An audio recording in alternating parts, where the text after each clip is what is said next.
Just had a very constructive cabinet meeting. We talked about the need for us to remain strong in the war on terror. I assured my team that America's not going to blink in the face of the attacks that took place in Spain. As a matter of fact, we'll continue to rally the world to fight off terror. Here at home, my economic advisors and economic team presented a very upbeat assessment about our economy. It's strong, and it's growing stronger.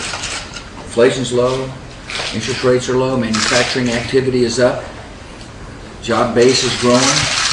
There's a lot of signs that the economic plan we put in place are working.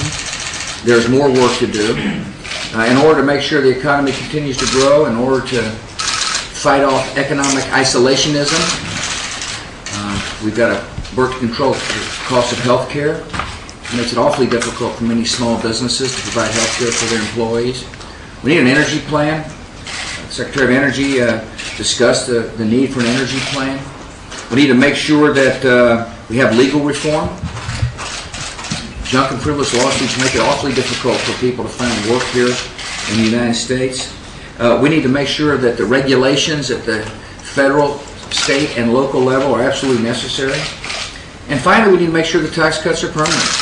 And the tax relief has stimulated economic growth, and they need to be permanent. And I call upon Congress once again to, at the very least, make sure the child credit, the marriage penalty, and the 10% bracket are made permanent now, so that people can plan, consumers can plan, and small business owners can plan. But I'm pleased with the report I received. I'm pleased with the progress. There's more work to do. I look forward to working with Congress to get it done. I'll answer two questions here today. Tom. Mr. President, we'll hear. Yeah. Mr. President, there's been a lot of attention over the last couple of days to a book written by your former counterterrorism advisor that suggests that you understated the threat of Al-Qaeda before September 11th and then rushed to blame Iraq after the terror attacks. Is there any basis at all in any of these allegations, and do you agree with the Republican Senator Chuck Hagel that the White House needs to take these charges more seriously and not just undermine Mr. Clark's credibility? Yeah. Well, the facts are these. George Tenet briefed me on a regular basis about the terrorist threats to the United States of America. And had my administration had any information that terrorists were going to attack New York City on September 11th, we would have acted. We have been chasing down Al-Qaeda ever since they attacked. We've captured or killed 2/3 of their known leaders, and we're still pursuing them. And we will continue to pursue them so long as I'm the President of the United States. I want to thank the troops involved. We've got a couple of thousand troops involved in Afghanistan that are hunting down Al-Qaeda in that part of the world. We've got intelligence officers all over the world collecting information so that we can act. We've got a strong network of cooperative governments trying to chase down terrorist money and to prevent that money from being spread around to cause harm. I was on the phone today to Gerhard Schroeder, reminding them that we need to stay strong in the fight on terror. And I appreciated his strong comments today by phone, that he fully understood the stakes.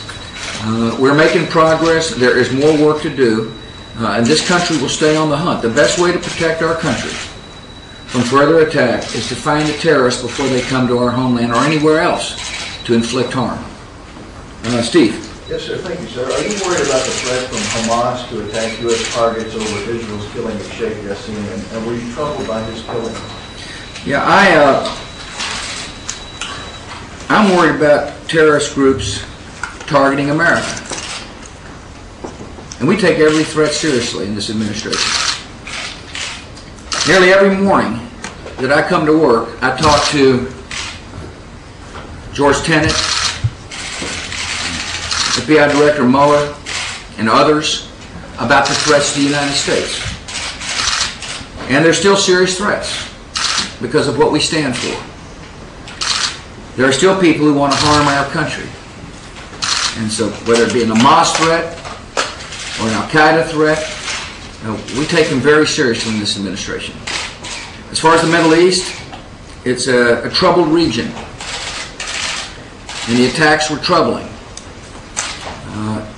There needs to be a focused, concerted effort by all parties to fight terror. Any country has a right to defend herself from terror.